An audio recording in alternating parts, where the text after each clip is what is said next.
नमस्कार, आप देख रहे हैं समर्थ सहारा न्यूज। आपके साथ मैं हूं वैशाली।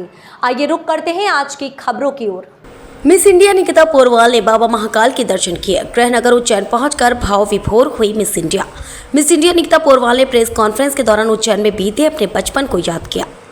मिस इंडिया निकिता पोरवाल गृहनगर उज्जैन पहुंची। मिस इंडिया निकिता को देखने को उत्सुक उज्जैन वासियों ने फूलमाला पहनाकर उज्जैन की बेटी का स्वागत किया।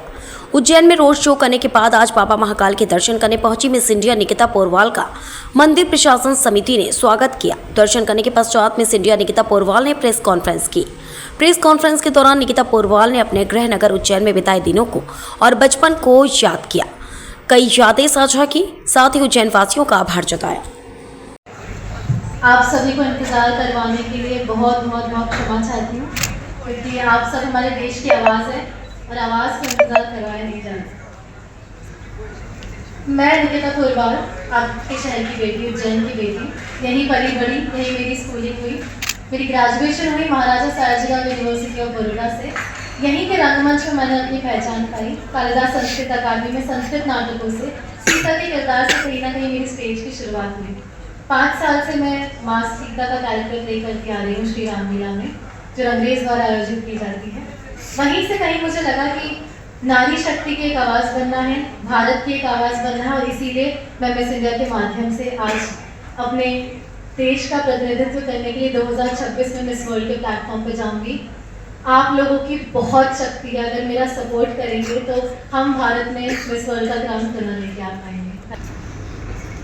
उज्जैन जैसी बहुत ही सिंपल धार्मिक सिटी से होने के बावजूद भी मेरे माता पिता हमेशा से बहुत ओपन माइंडेड रहे हैं मुझे हर चीज़ में डालने में। उन्होंने कभी मुझे किसी चीज़ के लिए मना नहीं किया। उन्होंने सोचा कि कुछ भी करे, संस्कार के साथ हम कोई भी चीज़ करवाई जा सकती है, सिखाई जा सकती है। तो मॉडलिंग जैसी इंडस्ट्री में भी, एक्टिंग जैसी इंडस्ट्री में भी उनका ये मानना था कि यदि हम हमारी बच्ची को संस्कार के साथ अगर उसका लालन पालन और उसकी परवरिश करेंगे तो वो कहीं गलत नहीं जाएगी। तो ऐसी कुछ मानसिकता के साथ मेरी परवरिश हुई। मेरे दोस्तों का बहुत सपोर्ट रहा, उज्जैन पूरे शहर का बहुत सपोर्ट रहा, क्योंकि मैं रंगमंच से थी तो मेरे रंगमंच साथी कलाकारों का बहुत सपोर्ट रहा मेरी थ्रू आउट जर्नी में। तो मैं बस यही कहना चाहूँगी कि मैं आज मिस इंडिया हूँ तो मैं अकेले ये ताज लेके नहीं बैठी हूँ। मेरा पूरा उज्जैन, मेरा पूरा रंगमंच परिवार, मेरा पोरवाल परिवार और मेरे सारे दोस्त, और पिछले कुछ 2 दिनों में जो आपने मुझे सपोर्ट दिखाया, जो प्यार दिखाया, उससे मैं यही कहना चाहूँगी कि आप सभी के ऊपर भी ये ताज उतना ही है जितना मेरे सर पे है। निकिता, ये बताएं कि आपने निश्चित ही उज्जैन मैं नारियों को यही संदेश देना चाहूँगी कि जो आजकल बहुत चल रहा है नारी सशक्तिकरण, नारी सशक्तिकरण, हमें सशक्तिकरण की ज़रूरत नहीं है, हम सशक्त हैं। तो बस अपने अंदर की वो शक्ति पहचाननी है। और सशक्ति का मतलब सिर्फ ये नहीं होता है कि आप जॉब करें या आप घर से बाहर निकल के पैसा कमाएं। आपका दिल जो करता है, आपका मन जो करता है, अगर आप वो करें तो आप सशक्त हैं। अगर आपको घूंघट पहनने में लगता है कि आप सशक्त हैं तो आप सशक्त हैं। अगर आपको कलम से अपनी आवाज़ बनाने में लगता है कि आप सशक्त हैं तो आप सशक्त हैं। तो सशक्तिकरण का कोई रूप नहीं होता है। माता सीता भी सशक्त थी, द्रौपदी भी सशक्त थी और एक मिस इंडिया भी सशक्त थी। जिस तरह से माता सीता की हम बात कर रहे थे, माता सीता का जीवन बहुत संघर्ष रहा। आपकी यहाँ तक के जर्नी में कोई संघर्ष में स्थिति आई? मुझे लगता है कि जब भी हम कुछ बड़ा सोचते हैं खुद के लिए, अपने देश के लिए, तो डेफिनेटली बहुत सारे संघर्ष और बहुत सारे कॉन्फ्लिक्ट्स का सामना करना ही पड़ता है। पर मैं खुद को हमेशा ये कहती हूँ कि हर किसी को मौका नहीं मिलता अपने सपनों के लिए काम करने का, अपने सपनों के लिए संघर्ष करने का। बहुत से लोग होते हैं जो अपनी फैमिली कंडीशन या किसी ना किसी कंडीशन की वजह से अपने सपनों को फॉलो नहीं कर पाते। बहुत टैलेंटेड लोग होते हैं, मैंने रंगमंच में देखा है उज्जैन के बहुत टैलेंटेड लोग अपनी कुछ स्थितियों परिस्थितियों की वजह से अपने ड्रीम्स को फॉलो नहीं कर पाते। लेकिन आज अगर मैं कर पा रही हूँ तो मैं से फिर संघर्ष नहीं, मुझे सौभाग्य का नाम दूंगी। हो रही है, उससे अच्छा रिस्पॉन्स मिल रहा है, तो उसकी कोई ऐसा रिलीज डेट नहीं आई है इंडिया में। अगर उसका परफॉर्मेंस वहाँ अच्छा रहता है तो उन्हें फिल्म फेस्टिवल्स में आगे और पहुँचाया जाएगा, और यदि वहीं पर हो जाती है इसकी समाप्ति तो उसे इंडिया में रिलीज किया जाएगा।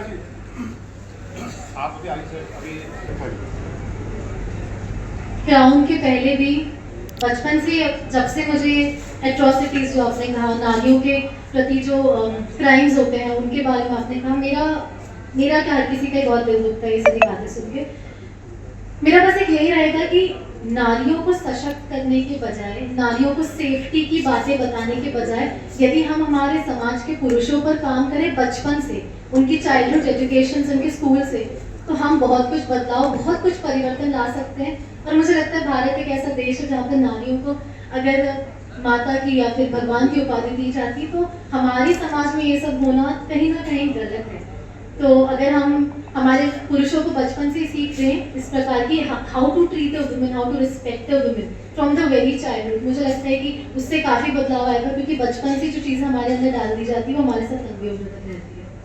मुझसे अक्सर पूछा जाता था कि आप छोटे से शहर से आती हैं तो आप कैसे क्या कर रही हैं यहाँ पे, तो मेरा हमेशा से यही होता था कि जिस शहर में बाबा महाकालेश्वर है वो शहर छोटा कैसे हो सकता है। हमारे यहाँ आके बड़े से बड़े राजा छोटे हो जाते हैं, तो यहाँ रहने वाले व्यक्ति छोटे शहर के छोटा कहा जाए डेवलपमेंट, क्योंकि छोटा शहर से आने का आपकी मानसिकता, आपकी हिम्मत पे कोई फर्क नहीं पड़ती। आप कितने भी छोटे से शहर से, आपकी हिम्मत बड़ी होनी चाहिए।